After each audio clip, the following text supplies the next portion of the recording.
আপোনালোক সকলোকে পোন প্ৰথমে স্বাগতম জনালো আমাৰ চেনেলৰ আজিৰ এই ভিডিঅ'টোৰ মাজলৈ। আশা কৰোঁ আপোনালোক সকলোৰে বহুত বেছি ভাল, আমাৰো ভাল বাৰু। টাইটেল আৰু থাম্বনেইলত আপোনালোক সকলোৱে ধৰিবই পাৰিছে যে আজিৰ ভিডিঅ'টোত মই আপোনালোকক কি দেখুৱাম। তেন্তে আহকচোন দেৰি নকৰি ভিডিঅ'টো আৰম্ভ কৰোঁ। আজি আপোনালোকক দেখুৱাম মই কৰা পালেং শাক। ঘৰখনত যেহেতু ঠাই অকণমান কম, তথাপিও বাৰান্দাত থকা ঠাইখনতে মই ভাবিলোঁ কিবা এটা লগাই মেলি ব্যস্ত থাকোঁ। যিহেতু ঠাণ্ডা দিনৰ সময় আৰু এতিয়া কিবা নহয় কিবা এটা লগাই মেলি ব্যস্ত হৈ থাকিলে মনটোও ভাল লাগে। সেইকাৰণে মই এয়া আপোনালোকক প্ৰথম পৰাই দেখুৱাম মই পালেং শাক কেনেদৰে কৰিছিলোঁ বা আৰম্ভণিতে মই কি কৰিছিলোঁ। যাৰ যাৰ ঘৰত ঠাই কম তেওঁলোকেও এনেদৰে মোৰ নিচিনাকৈ কৰিব পাৰিব।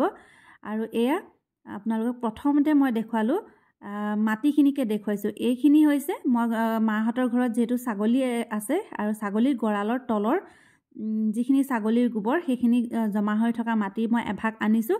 লগতে কেনেকুৱা মাটিৰে মই এই পালেং শাক লগাম সেইখিনি আপোনালোকক ধুনীয়াকৈ মই কৈ যাম। পালেং শাক আৰু এনেই সিঁচিলে হ'ব জানো? অকণমান লাগি মেলি থাকিলেহে যিকোনো শাক পাচলি ধুনীয়া হ'ব। সেইকাৰণে মই প্ৰথমতেনো কি কৰিছিলোঁ সেয়াকে আপোনালোকক দেখুৱাম। প্ৰথমতে মই কি কৰিলোঁ সেয়াকে কৈ যাওঁ এফালৰ পৰা। যিহেতু আমাৰ ঘৰত ছাগলী আছে বুলি ক'লোঁ, ছাগলী গঁৰালৰ তলৰ পৰা এভাগ মাটি আৰু এয়া বালি এভাগ লৈছোঁ। বালি খুব বেছি নহয়। আৰু এইফালে বাৰীৰ মাটি অলপমান আনিছোঁ, মানে 3 ভাগ ৰাখিছোঁ। এভাগ হৈছে বাৰীৰ মাটি, এভাগ হৈছে ছাগলী গঁৰালৰ তলৰ মাটি আৰু এভাগ হৈছে বালি। 3 ভাগে মই ধুনীয়াকৈ 2 দিন ধৰি ৰ'দত ধুনীয়াকৈ মেলি ৰাখিছিলোঁ। আৰু যোনবিলাক গোটা লদা বান্ধি আছিলে সেইখিনি মই হাতেৰে ভাঙি দিছোঁ। আৰু ধুনীয়াকৈ এতিয়া মই কি কৰিম আপোনালোক সকলোৱে ভিডিঅ'টি চাই যাব। বন্ধু বান্ধৱীসকল, এতিয়া মই মাটিখিনিনো কিমান কেনেদৰে কি হিচাপত লৈছোঁ সেয়া আপোনালোকক স্পষ্টভাৱে কৈ দিওঁ। মই বাৰীৰ মাটি লৈছোঁ 50%, ছাগলীৰ গোবৰ লৈছোঁ মই 30% আৰু বালি লৈছোঁ মই 20%। এই হিচাপত আপোনালোকে মাটিখিনি ধুনীয়াকৈ মিক্স কৰি 2 দিন ধৰি ৰ'দত শুকুৱাই ল'ব। আৰু এয়া হৈছে Day 1, মানে প্ৰথম দিনাখন। আৰু আপোনালোক সকলোৱে ধৰিব পাৰিছে মই মাটিখিনি কিহত ৰাখিছোঁ। হয়, পেপচি কোকা ক'লাৰ এইবিলাকৰ ষ্টেণ্ড পোৱা যায় আৰু এনেই ষ্টেণ্ড আছিলে। সেইকাৰণে ভাবিলোঁ যে এনেই থকাতকৈ ইয়াকো কিবা এটা কামত ব্যৱহাৰ কৰোঁ।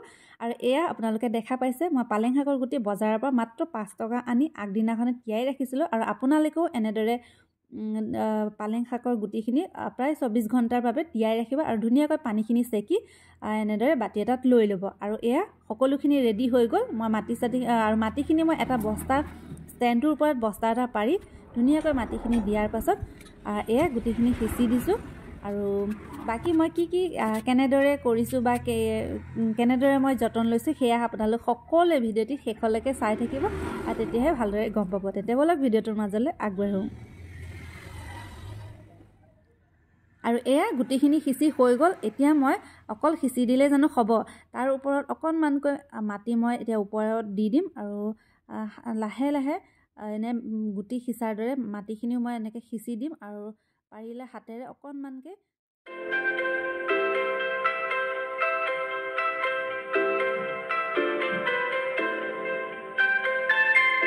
সকলোখিনি হৈ যোৱাৰ পাছত বন্ধু বান্ধৱীসকল এতিয়া মই অলপমান পানী স্প্ৰে কৰি দিছোঁ। পানী নহ'লেতো নহ'ব ন, সেইকাৰণে অলপমান পানী ওপৰত স্প্ৰে কৰি দিছোঁ। বহুত বেছি নহয়, মাত্ৰ মই স্প্ৰে কৰি দিছোঁ।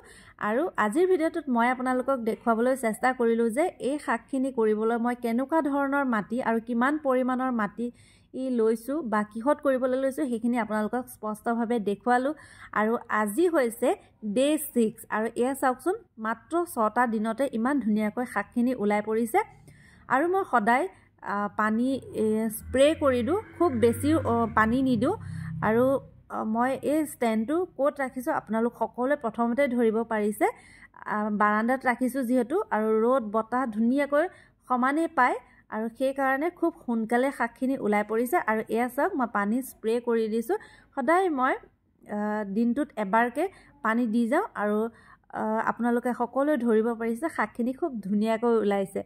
আৰু বন্ধু বান্ধৱীসকল আজি হৈছে Day 38, মানে 38টা দিনত মই আপোনালোকক দেখুৱাবলৈ আহিলোঁ আৰু এয়া চাওক মোৰ পালেং শাকখিনি কিমান ধুনীয়াকৈ হৈছে দেখিয়ে মনটো খুব ফূৰ্তি লাগি গৈছে আপোনালোকেও এনেকুৱাকৈ কৰিবচোন যিসকলৰ বাৰু মাটি বাৰী আছে তেওঁলোকেতো হয়তো মোৰ নিচিনাকৈ নকৰিলেও হ'ব কিন্তু যাৰ যাৰ ঘৰত ঠাই কম তেওঁলোকে এনেকৈ কৰিবচোন এনেই অদৰকাৰীকৈ পৰি থকা বস্তুবোৰ ব্যৱহাৰ কৰিব মনটো সঁচাকৈ খুব ভাল লাগে আৰু এই ষ্টেণ্ডটো এনেই পৰি আছিলে যিহেতু সেইকাৰণে মই ভাবিলোঁ যে ইয়াক অকণমানকৈ হ'লেও ব্যৱহাৰ কৰোঁ আৰু এয়া চাওক মোৰ পালেং শাকখিনি কিমান ধুনীয়া হৈছে দেখাতে মনটো ফূৰ্তি লাগি যায় আৰু এই শাকখিনিৰে মই বাৰু আপোনালোকৰ কাৰণে এটা ৰেচিপি আগবঢ়াম বেলেগ এটা ভিডিঅ'ত তেন্তে বন্ধু বান্ধৱীসকল আজিৰ ভিডিঅ'টো চাই কেনেকুৱা পালে আপোনালোক সকলোৱে কমেণ্টৰ জৰিয়তে জনাবলৈ নাপাহৰিব আৰু ভিডিঅ'টো যদিহে চাই ভাল পায় তেন্তে এটা লাইক কৰি দিব লগতে বন্ধু বান্ধৱীসকল আপোনালোক যদি ইউটিউবত চাই আছে তেন্তে মোৰ চেনেলটো ছাবস্ক্ৰাইব কৰি দিব আৰু যিসকলে